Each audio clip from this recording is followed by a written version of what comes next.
Trump made a statement saying that he might arrest any president that has had dealings or histories of drug dealing in his country, America. You know, just exactly the same way they kidnapped Nicolas Maduro, or let me call it arrest, let me not use the term kidnapped, because the way they arrested him is in a high level of kidnap. But let me put it that way so that it will be more politically correct, right? Just the same way President Nicolas Maduro was arrested. He has stated that he might likely go after, most especially Cuban president. Cuba just day back of America. What this Cuba does is that they have, factories. If you want to talk about, Lord, where drug, drug or bonge drugs, cocaine, now for Cuba. He said it that they have cocaine mill in that place. So if you have had dealings with them in the past now, whether in the 60s, 70s, and you'll be president, they might likely come for you. That is what he said. Let me tell you something about President Nicolas Maduro. This guy where they just newly arrested now. You see, Maduro, is the Venezuelan president. This guy has been in power for a very long time. And in America, once you stay more than you're welcome, you can be regarded as a dictator. Is he actually a dictator? Well, according to reports, they said he's actually a dictator. He has been there for a very long time, jailing so many people. Many citizens from Venezuela are actually refugees in Brazil and Argentina because of this guy. Many. So, and then over time, as America tried to intervene, to do so many things, in order for him to shift power, they became enemy. And then this guy now started to dance towards other, allies, other people that are actually not friend to America. Places like Russia, Iran, and all those stuff. So whenever there are sanctions, this guy breaks those sanctions and then start to supply. Then America imposed sanctions on them that they should stop all selling oil. From this moment, they will stop selling oil. One thing you people need to understand is world politics is actually changing. It is moving. People do not know about hemisphere politics. We are moving into hemisphere politics now. It is not a state politics, local government politics, regional politics, which is the highest in Nigeria. Now we are looking into hemispheres. And the key players of this hemisphere politics are Russia, America, and China. A hemisphere is an area, maybe a part of the earth that they portion to themselves. Like now, America is laying claims on the southern and the western hemisphere. That is why you see anything that is happening in the southern part of Nigeria from the other area, they also see it as a threat. Yes, this Venezuela is located in the hemisphere, American hemisphere. So anything that happens within that region can be a threat to them, to America, or to their economy. Right? I hope we are getting there. That is just a brief, interlude on that. But I will make a, concrete video concerning hemisphere politics. But meanwhile, we move. So these people were placed on sanctions, very severe sanctions, because when it comes to oil, you see Venezuela is the highest in the world. Their oil is, in fact, cannot be matched to anywhere. Quality wise, quantity, they have it. America placed a sanction on them that your oil will not be sold. You will not lift your crude from here. You will not do this. They locked them and their oil inside the area. Anytime they try to move oil, they attacked them. A few months ago or a few weeks ago, we reported the news about how America attacked their ship, but they claimed that it was drugs. Well, maybe. Fast forward. So over time, while they were doing this, economy was getting tough in Venezuela. Things were not moving well. And guess what? Venezuela now started to dabble into drugs. They started to move drugs, even to sell drugs into America. And when it comes to drugs, Trump they use here, that kind of thing. In collaboration with Cuba, they were flooding America with drugs. And America, several times did so many things to stop that, sometimes bombing their ship on top of the sea, doing everything to stop them.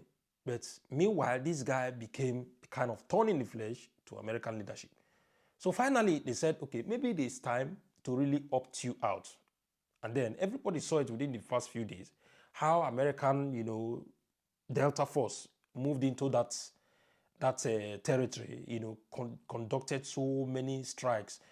and then adopted this man. They took him directly to a drug guard room in the US.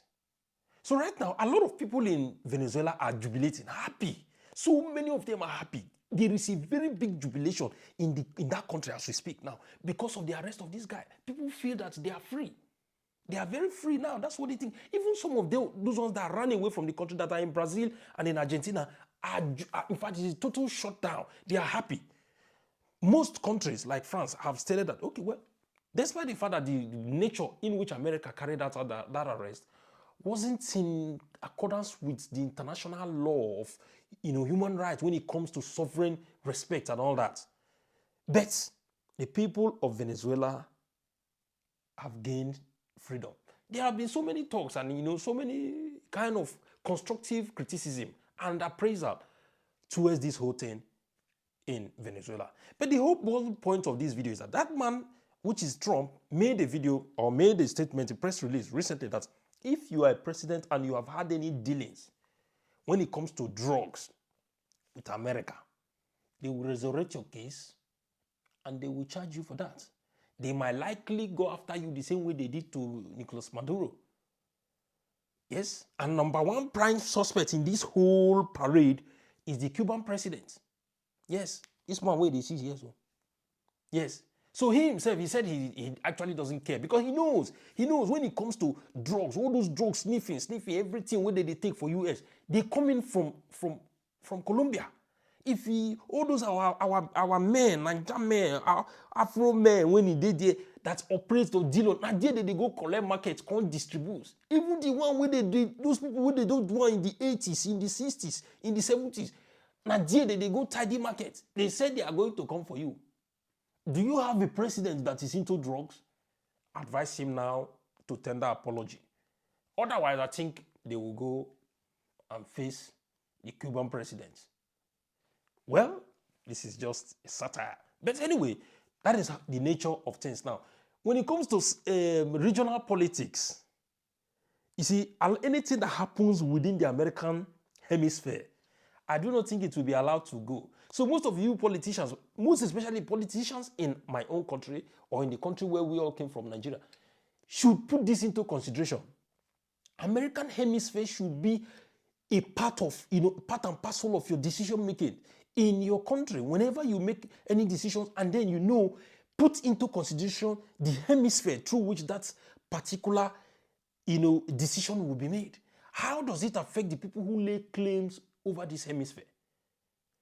We can see the one that is happening in Russia now.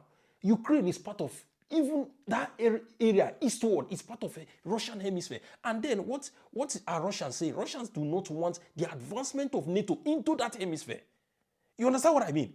Do not progress NATO because they see it as a threat. Yes, they see, because when you launch your base in any of the Russian hemisphere, it becomes very easy to take Russia, bam, one time. So the negotiation that is going on between them and Ukraine, this is also part of it. That anything Eastern Hemisphere, please move. Do not sight your weapon here. Go far. I could remember years back when Russia wanted to go mount weapon or mount a missile. They just want to go and mount it in Cuba. Cuba, they back of America like this. Now around America, go make sure, say, those projects didn't come to pass. This is what we are talking about hemisphere politics. When you look at China, China sees even Taiwan as their hemisphere. So anything you do within that region, including Korea and everything, you must, these people here must know, because they must be able to see it, that this is not threat to the People's Republic of China. So the world politics is also advancing towards this regional, way of thinking now. And this is a wake-up call for us and for our people in Nigeria, most especially the leaders. Well, this is a little information or update about what is happening in between the US and Venezuela. See you again in our next update. If you have not followed this page, please do very well to support us. Like, follow, and always tell us what you think, because it serves as a public opinion to whoever or those who may be watching this video. Have you followed our page? Click follow and see you again on our next update. Bye.